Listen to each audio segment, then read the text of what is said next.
The laughter hadn't even died down when I left. The waiter was mid-pour, and the wine was spilling over the rim of someone's glass as I slid my chair back and stood up. Dahlia didn't notice. Not at first. Her hand was still on Brandon's shoulder. Her voice still ringing from the punchline she'd just delivered. I think she said something like, "Imagine dedicating your life to something no one actually needs." More laughter. I didn't say a word.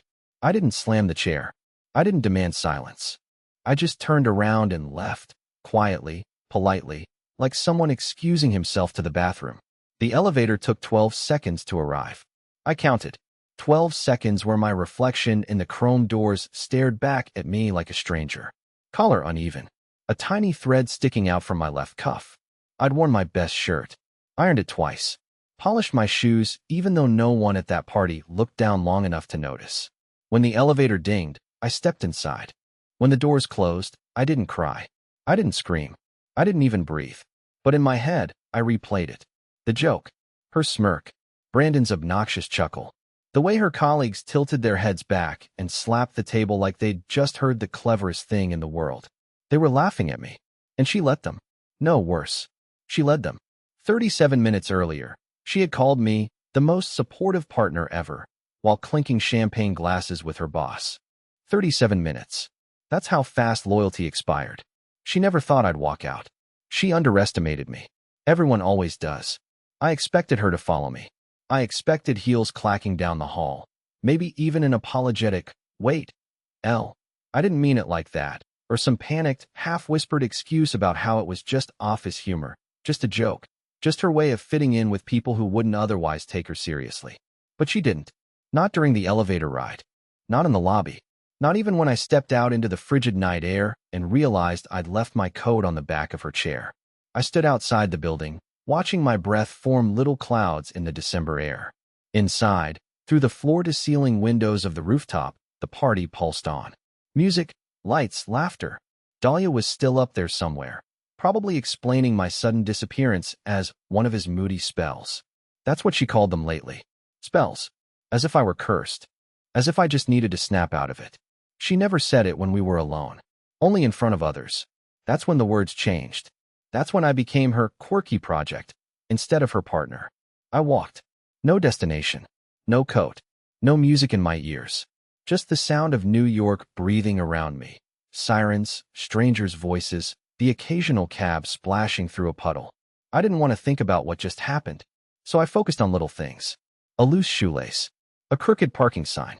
The sound of my own heartbeat, which felt far too fast for someone who hadn't moved much all night. By the time I checked my phone, it had been 49 minutes. Then it buzzed. "Dahlia, can we talk?" That was it. No question mark. No, I'm sorry. No asking where I was or if I was okay. Just those 3 words. Corporate and empty, like she was emailing a client after a bad pitch. I didn't respond. Not because I was trying to be dramatic. Not because I was angry. I didn't respond because something in me had finally snapped into clarity. And once that kind of truth arrives, it doesn't whisper. It screams. Because I remembered something. 2 months ago, I'd invited Dahlia to a small community event I helped organize, a piano recital for kids whose families couldn't afford private lessons. I worked with those kids every week, watched them struggle through notes and nerves and self-doubt. It was messy, imperfect, beautiful. She didn't show. Said she had a last-minute strategy session with her team. But that night, one of the interns from her company accidentally tagged her in an Instagram story. She wasn't in the office. She was at a wine bar. With Brandon. The same Brandon who laughed loudest tonight. The same Brandon who looked at me earlier like I was a character from a 90s sitcom. Fun to mock. Easy to forget. I don't think she cheated on me. That's not what this is about. It's worse. She pitted me. She used me. She dressed me up in irony and took me to parties like I was some kind of retro accessory that made her seem more grounded to the people above her. That realization didn't burn. It froze. Like the moment you realized the painting you admired for years was actually printed on cheap paper. And still, part of me wanted to go back, apologize, say I overreacted, wrap my freezing hands around a wine glass, and pretend none of it happened. Because I'm Elwood. The fixer. The quiet one. The man who waits. The man who forgives. But tonight, I walked past the subway entrance. And kept walking. The thing about betrayal is that it doesn't always scream. Sometimes, it smells like her shampoo. Sometimes, it looks like a sticky note with a smiley face she leaves on your lunch. Sometimes, it's so carefully hidden behind, "I'm proud of you," that you don't even see the knife until after it's already in. I ended up back at my workshop. Not home. There didn't feel like mine anymore. The lights were off. The air inside was colder than outside, and the whole place smelled like varnish and old wood. My tools were still laid out from the last clock I'd repaired, an 1890s pendulum I'd been restoring for a widow who never came to pick it up. I remember her saying, "It's too quiet in my house now." I understood that in a way I didn't back then. I sat down on the stool and stared at nothing. My phone buzzed again. "Dahlia, you seriously walked out over a joke?" Another buzz. "Dahlia, I told them you were just being sensitive. You always do this." And finally, "Dahlia, please don't make a scene. We're both adults." There it was. That word. Scene. As if standing up when someone devalues your entire life was a performance. As if I was somehow embarrassing her by not being numb. But it wasn't the messages that got to me. It was the smell. I leaned back and caught a faint citrus scent in the air. Her scent. Dahlia used to stop by the workshop sometimes with lemon tea and overpriced pastries she claimed were just around the corner. She always left a bit of herself behind. Fingerprints on glass, hairpins on the windowsill, and that smell. Light, expensive, sharp. I used to find it comforting. Now it was suffocating.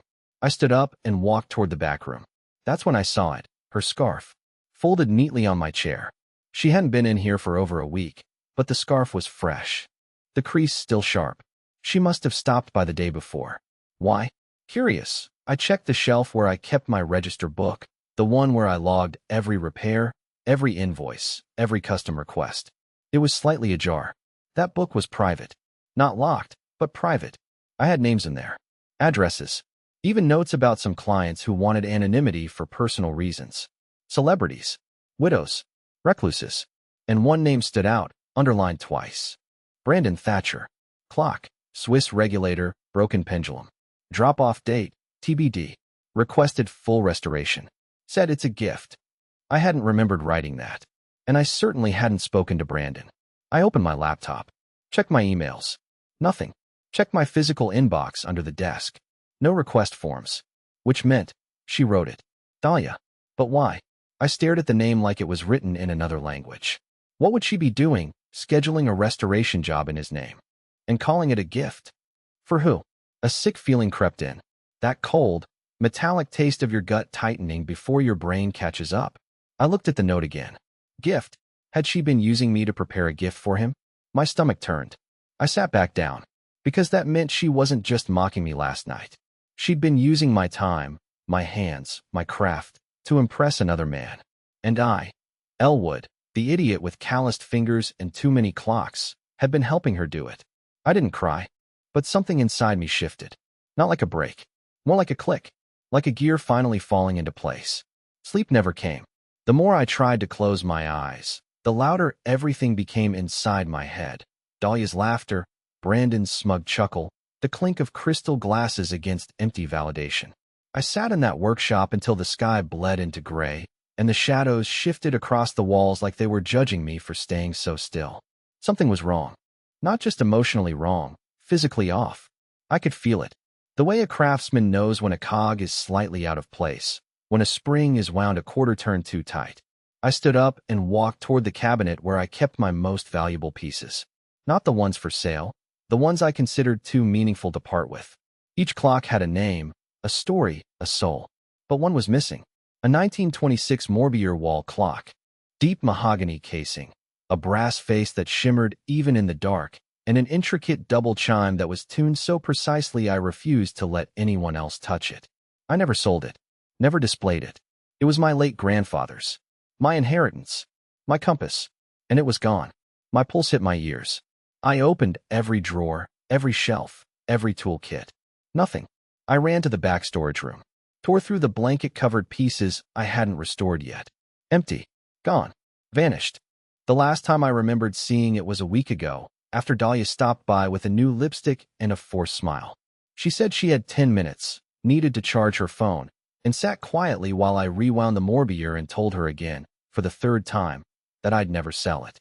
Some things, I said, are built to stay in one place. And she'd nodded, barely listening. She was scrolling her phone, texting someone.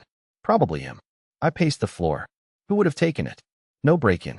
No forced entry. No cameras, because I never needed them. This place had always been sacred.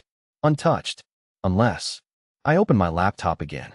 Searched through my sent emails, drafts, anything that could give me a clue. And there it was, a draft email saved under an address I didn't recognize. T.D. at Thatcherbrass.com. The subject line was empty, but the body read, one of a kind. Antique. Fully restored. He won't suspect a thing. It wasn't in my writing style. The punctuation was too neat. No typos. I never capitalized every first letter in a subject line. But Dahlia did. Always. It hit me like a cold slap. She took my grandfather's clock. The one thing I never let anyone touch. And she was going to gift it to Brandon. Or maybe she already had. I stood frozen for what felt like a full minute, the draft still glowing on the screen. That clock was the only thing I had left from the man who taught me everything. How to fix, how to listen, how to be still in a world that demands constant motion. And now it was gone, stolen, repackaged as a corporate offering to a man who probably didn't know the difference between a Morbier and a microwave. This wasn't a breakup anymore. This wasn't a failed relationship. This was desecration.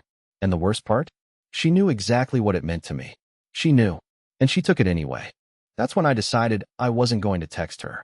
I wasn't going to yell. I was going to show up. Not for revenge. Not for closure. For the clock. For the truth. For myself. Whoever that even was now. I didn't plan what I was going to say. I didn't shower. Didn't change clothes. Just threw on my jacket, locked up the shop, and walked to her apartment like a man possessed. I could have taken the subway, sure, but walking gave me time to process, or maybe postpone, the weight of what I was about to do. Dahlia and I didn't live together, technically, but we might as well have. I still had a key. She insisted I keep it after the second time she lost hers and had to call a locksmith at midnight. I never gave it back, not out of attachment, but because I always assumed I'd need it for emergencies. This counted. The doorman wasn't there, good. Her building had one of those weird rotating shifts during the week, so I slipped in unnoticed, past the elevator where we'd once kissed on New Year's, and into the hall that smelled like industrial cleaner and fake lavender. I unlocked the door and stepped into her apartment. It was quiet. Dim, cold even, like the heat hadn't been on. I half expected to hear music from her smart speaker or see a half-eaten yogurt on the counter. But there was nothing. Something felt wrong. I moved through the living room slowly, my eyes scanning for the clock. It wasn't on the mantel, not on the table, not on the shelf with the curated stack of untouched books she'd bought just for aesthetic. I started toward the bedroom. That's when I noticed the closet. It was open and empty. Not completely, but empty in the ways that mattered. The row of designer heels she kept perfectly aligned, gone. The garment bags with color-coded labels, gone. The drawer that used to overflow with makeup samples she got from PR events, empty. I opened the bathroom cabinet. Half her skincare was gone. Her toothbrush, gone. Perfume bottles? The expensive ones? Gone. My heart dropped. She'd moved out. Without telling me. While we were still engaged. I looked around again and realized how many little things had vanished. The throw blanket I gave her when she caught the flu. The Polaroid of us in front of the clock tower in Maine. The mug I made her at that terrible pottery class. All gone. She wasn't just preparing for the wedding. She'd been preparing to leave. I backed into the kitchen and leaned against the counter, trying to breathe. I felt lightheaded, like the floor was shifting under me. That's when the front door opened. I didn't have time to think. Just turned around, expecting to see her. It wasn't Dahlia. It was her sister, Lynette. She froze in the doorway, holding a small box and a keycard, clearly not expecting anyone to be there. Her expression dropped the second she saw me. "Elwood," she said, stepping inside cautiously. "What are you doing here?" I stared at her like she was a hologram. "What do you mean, what am I doing here?" She never told me she was moving out. Lynette glanced down, avoided eye contact. She said she'd explain. Eventually. Eventually? I laughed. It came out too loud. Too cracked. We were supposed to get married in 6 weeks. I was picking venues. I was fixing her mother's music box for the reception. And she just, what? Moves out like it's a breakup on mute? Lynette sighed and placed the box down on the table like it was radioactive. She didn't know how to tell you. She didn't try. Silence. Then I asked the question I didn't want the answer to. Is she with Brandon? Lynette looked up, eyes wide, and for a second, she hesitated. Then she said, not anymore. My stomach sank. That word, anymore, which meant yes. Which meant I'd been walking around with a ring in my pocket while she'd been rotating lovers like seasonal handbags. I should have left then. I should have thrown the key on the counter and walked out like a man with dignity. But I asked one more question. Do you know where my grandfather's clock is? Lynette blinked. What clock? I described it. Every detail, every gear, every scratch on the casing. She didn't recognize it. But then she said something I hadn't expected. She shipped something heavy 2 days ago. I helped her carry it to the delivery guy. Big wooden box. It looked old. I thought it was furniture. Did she say where it was going? Lynette hesitated, but my stare pressed her. She reached into her bag, pulled out her phone, scrolled through her messages, and held it up. A shipping label. Thatcher & Co. ATTN, Brandon Thatcher. 190 West Weatherby, Suite 12B. And just like that, everything fell into place. She stole the most personal thing I owned. Packaged it with a lie. Sent it to a man who laughed while she humiliated me. And then left without a word. I took a long breath, walked to the door, and said to Lynette in the calmest voice I could muster, tell her I'm coming for it. I didn't mean revenge. I meant restoration. Of the clock. Of my dignity. Of time itself. It was pouring by the time I reached the building. Not just a soft drizzle, either. That kind of sudden, vindictive rain that soaks through your collar and socks before you even realize you forgot an umbrella. I didn't turn back. I didn't pause. I didn't care. I walked into that marble lobby like I belonged there, like my soaked boots didn't squeak with every step, like I hadn't just learned my entire relationship was a curated lie. Thatcher & Company was on the 12th floor. I didn't bother drying off. I walked straight past the empty leather lounge and approached the front desk. The receptionist looked up from her screen, her smile already halfway formed. You must be Elwood. I froze. She smiled wider, like she'd been waiting for this moment. Brandon's expecting you. Expecting me. My brain stalled. Had Dahlia told him? Was this some kind of setup? Why would Brandon, the man whose voice still echoed in my skull from that night's humiliation, expect me? I followed her silent gesture toward the glass door behind the desk. It clicked open with a soft buzz. I stepped inside. The air was too clean, too quiet. It smelled like artificial citrus and wealth. Long white hallways. Modern art that looked like chaos and cost more than my annual income. Brandon's office was at the far end. I knew it before I saw the plaque. Some people radiate smugness so loud it leaks through walls. I pushed open the door. He was standing by the window, wearing a slate gray suit, staring out over the skyline like a villain at the midpoint of a Netflix thriller. He turned slowly, his face unreadable. Not smug, not surprised, almost calm. Elwood, he said, like we were old friends. Glad you came. Want a drink? I didn't answer. He gestured to the leather chair across from his desk. Sit, please. You're not here for a fight. Dahlia made that very clear. I ignored the chair. Where's my clock? Brandon didn't flinch. He walked around to his desk, opened a side drawer, and pulled out a thin manila folder. Tossed it onto the glass surface.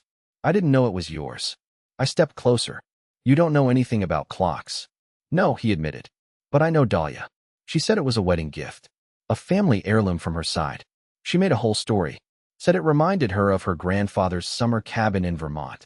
Even showed me a photo. It was yours, wasn't it? I nodded slowly. She lied to both of us. He said it so casually, so cleanly, like he'd already processed it, filed it away, moved on. That's when I saw it. Not guilt, not arrogance, but exhaustion. The man looked defeated. I ended it, he said. With her. I didn't speak. Brandon opened the folder, slid a photo across the desk. A grainy black and white shot of the clock, sitting boxed in a storage facility with a barcode tag on top. I didn't even bring it home. Something about it felt off. She was too eager, too polished. When she gave it to me, she said, now you'll always be on time. I laughed. She laughed. But later that night, she said it again, and this time, she wasn't joking. What does that mean? I asked. He leaned forward. It wasn't a gift, Elwood. It was a message. I swallowed hard. Brandon tapped the folder. She told me everything about your shop, your hours, how quiet it is, how you don't lock your tools. I thought she was just venting. But now, Now I think she was planning something. A chill ran through me. She asked if we had a soundproof room in this building, he added. Said it was for a project pitch. That she needed a place with no distractions. I said sure, gave her access. Then I checked the logs. He turned his monitor around, pulled up a time-stamped security feed. There she was, Dahlia, entering the building at 3:17 a.m. 2 nights ago, carrying something. Not the clock, a bag. A small red duffel with gold zippers. She wasn't alone. A man was with her. Not me. Not Brandon. I leaned closer. I couldn't see his face, but I recognized the posture. The walk. It was the building's doorman. You think she's... I trailed off. I don't know, Brandon said, but I think she's done this before. Played people off each other. You're not the first one. And I wasn't either. The air felt heavier now. My clock. My shop. My memories. They weren't just violated. They were weaponized. Where is it? I asked again, voice like gravel. Brandon slid over a small card. Storage unit address. My name on the label. I had it transferred this morning. I didn't want it here anymore. I took the card, turned toward the door. Elwood, he said before I left, I think you're lucky. You saw it before it was too late. I didn't answer, because I wasn't sure he was right. I hadn't seen it. Not even close. The storage facility was in a part of the city I hadn't visited in years. The kind of industrial strip just far enough from downtown that the skyline disappears behind brick and barbed wire. Rows of metal roll-up doors lined both sides of a gravel lot, each one stamped with peeling red numbers like some forgotten military outpost. The air smelled like rain and rust. Unit 44B. That was the one Brandon had marked on the card. I showed my ID, signed a release, and a bored-looking clerk handed me the key. I didn't rush. I should have. But something about the moment felt too heavy for speed. Like opening that door would also open something I wasn't ready to name. The padlock clicked open. The door screeched as I lifted it. And there it was. Crated. Wrapped in thick, off-white canvas. My grandfather's morbier. Sitting exactly as it had in my shop. Upright, proud, delicate despite its weight. I stepped inside and closed the door behind me, sealing the space in silence. I crouched down and slowly unwrapped the canvas, revealing the familiar wood grain, the burnished brass, the slight crack in the left foot I never repaired out of respect. My fingers shook, not from rage this time. Something else. Something colder. I ran my hand along the side of the casing. That's when I noticed it. 4 screws missing from the back panel. Not loose. Gone. I froze. I had never, not once, removed that panel. That compartment wasn't part of the restoration. It was decorative, sealed decades ago. But now it had a sliver of space between the wood and the frame. Someone had opened it. Recently. I turned the clock around and slowly pulled the panel off. And inside, buried behind layers of hollow space, was a cloth pouch. Red. Drawstring. Soft. New. I didn't touch it right away. Just stared. My breath fogged the inside of the glass casing as I leaned closer. My own reflection stared back, eyes wide and rimmed in disbelief. Hands trembling. Then I reached in and pulled the pouch out. It was heavier than I expected. I loosened the string. Inside were documents. Folded, aged at the edges, but real. Birth certificates. Medical records. A death certificate. All unfamiliar names. Some matched. Others didn't. I sat down on the concrete floor, legs crossed like a child in school, and started sorting through them one by one. The names on the birth certificates were all female. Different last names. Different years. All born within the last 15 years. One name came up twice. Dahlia Whitmore. Same birth date. 2 different parents. 2 different cities. 2 different states. My mouth went dry. I kept going. A lease agreement under the name Evelyn Marchette. A bank statement for Charlotte Danes. A fake passport. A burner phone number. And finally, a handwritten note. No salutation. No date. Just this. If you're reading this, it means you looked too close. You were never supposed to. You were supposed to be boring. Soft. Predictable. But here you are, prying open things that don't belong to you. Congratulations.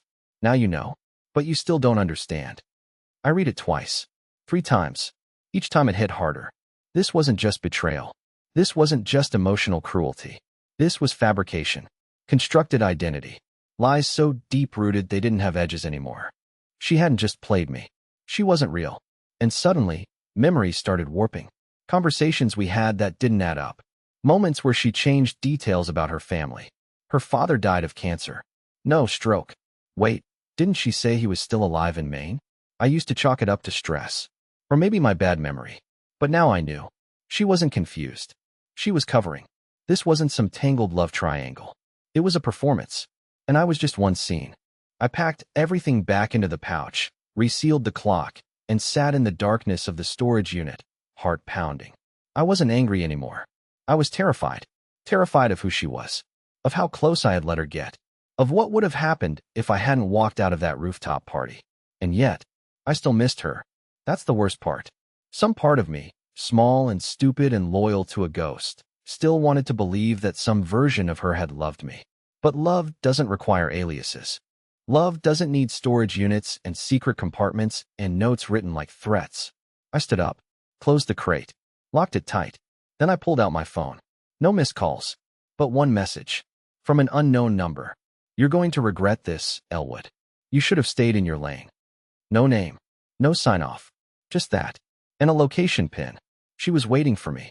The location pin led to a cafe on the edge of the city. Not the polished kind with marble countertops and minimalist furniture. This place was old. Mismatched chairs, faded checkered floors, yellowed menus laminated so long ago the corners curled. It was the kind of place people didn't stumble into.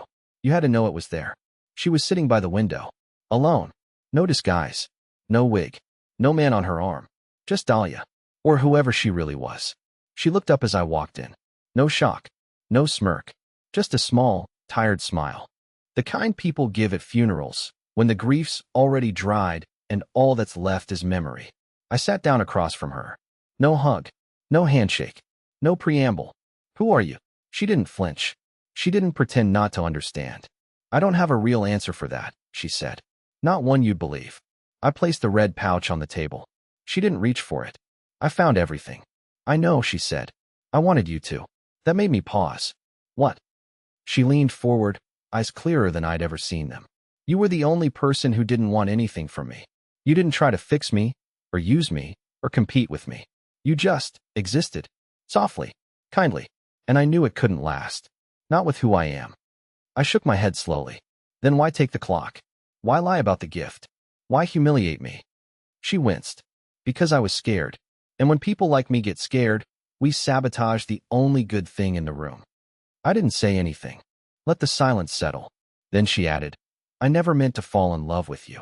It didn't feel like a compliment. It felt like an apology. Is Dahlia even your name? She smiled faintly. It's the one I gave you. That counts for something, right? I wanted to be angry. I really did. But all I felt was exhaustion. Like I'd been running a race I never agreed to. And this cafe, this moment, was finally the finish line. She slid an envelope across the table. There's money in here. Enough to make up for the clock. And the piano lessons. And the grief. I didn't touch it. I don't want anything from you, I said. She nodded. That's why I had to give it. We sat there for a while. No more lies. No more revelations. Just two people who once believed in something soft and strange and temporary. When I finally stood up to leave, she didn't stop me. Elwood, she said just before I reached the door. You were the only real thing I ever had. I turned around. I still am, I said. You just weren't ready for real. I stepped into the sunlight. The rain had stopped. The street smelled like wet pavement and new air. And for the first time in what felt like years, I didn't feel small. I didn't feel broken. I felt whole. Not because she apologized. Not because I got answers. But because I made it through. That night, I went back to my workshop. Rehung the clock on the wall. It ticked like it always had. But this time, it didn't feel like it was measuring loss. It felt like it was keeping time for something new. Something mine.